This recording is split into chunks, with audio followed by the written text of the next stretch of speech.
I'm Sam Crawford, Service Technician here at Intellimeter Canada, and on behalf of Intellimeter, I'd like to welcome you to our video training series.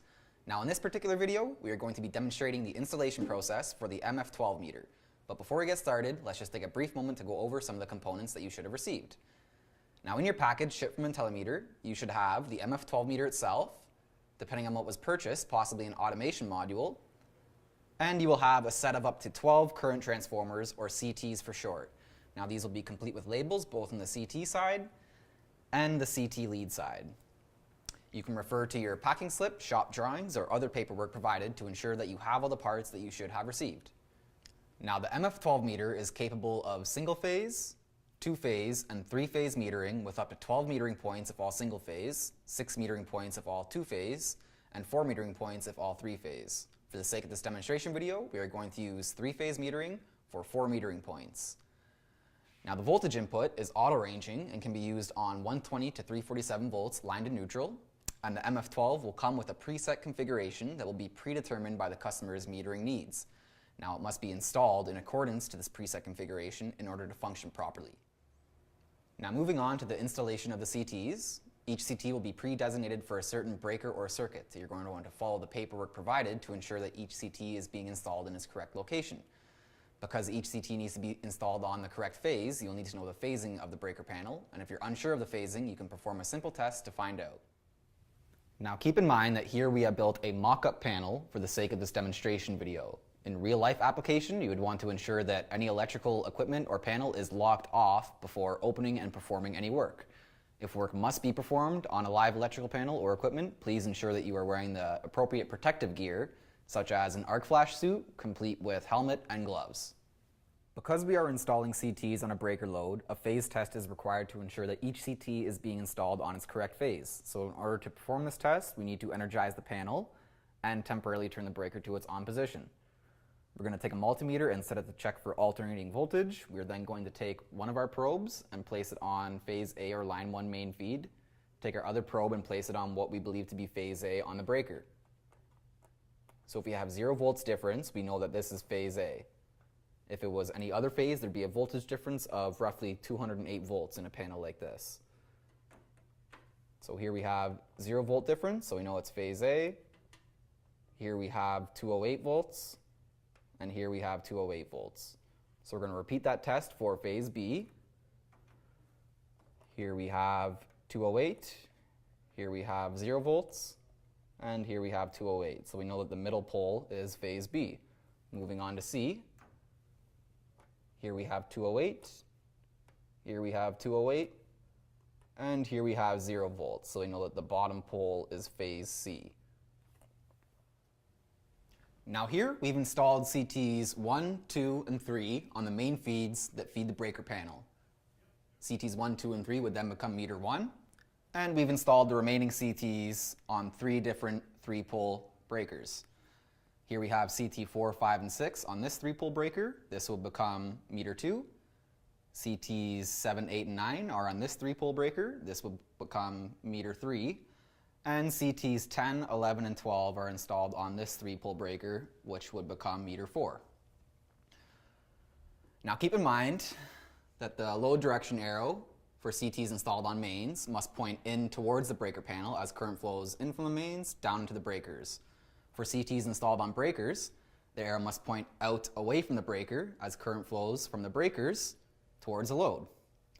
Once all your CTs are in place, you can go ahead and terminate the CT leads into their corresponding slots in the MF12 meter. Simply observe the CT number at the end of the CT leads and terminate each CT lead into its corresponding terminal. We're going to follow the CT numbers located beside the CT terminals on the circuit board and the drawings provided to ensure that each CT is being terminated into its correct slot. So here we have CT1, we're going to put it in the CT1 terminal.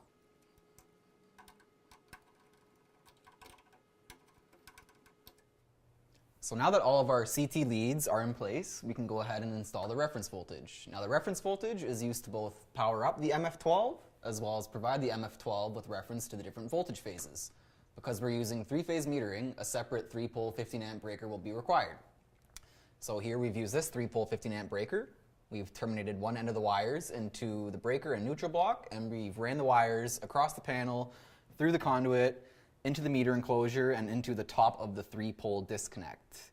Now, keep in mind you're going to want to use colored wires specific to your local electrical code.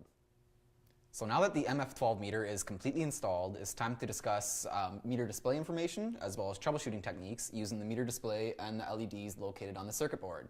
However, in order to do this, we're going to have to power the MF12 meter up, so we're first going to close the electrical panel and power up the MF12. The screen cycles include both a meter screen and a customer screen. Now the meter screen displays meter number, serial number, customer number, service type, and date and time. In turn, the customer screen displays customer number, total kilowatt hours, total kVAH, and current rate and price. Now there are other aspects of information that can be displayed, such as voltage, current, instantaneous kilowatts, instantaneous kilovolt amperes, power factor, or frequency, but due to restrictions in the display, only 3 of these additional measurements can be added. Now there are different options for different combinations that the customer can choose from to meet their specific needs.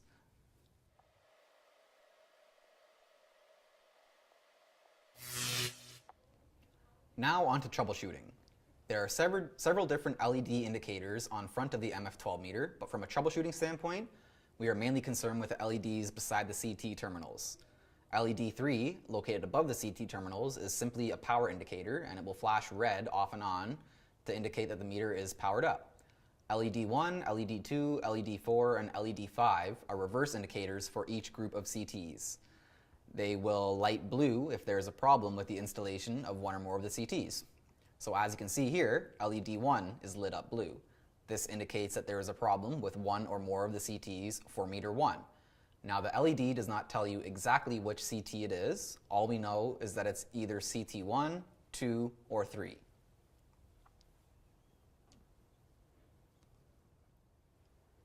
So we're going to investigate the installation of CTs 1, 2, and 3 to try to find where the problem lays.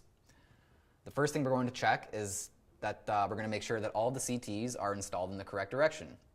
So remember that the arrow on the CT label must point in the same direction as current flow. You should also make sure that the CT leads are not reversed inside the CT terminal. The black wire should be in the negative terminal and the white wire should be in the positive terminal. The left would be negative and the right would be positive. If everything just mentioned checks out, then there may be a problem with the reference voltage. We're going to repeat the phase test that was covered earlier and verify that the reference voltage is being phased correctly. So as you can see here, we have our CT leads reversed inside the terminals for CT3. So we're simply going to switch the polarity back to the correct one on these CT leads, and that should solve the problem.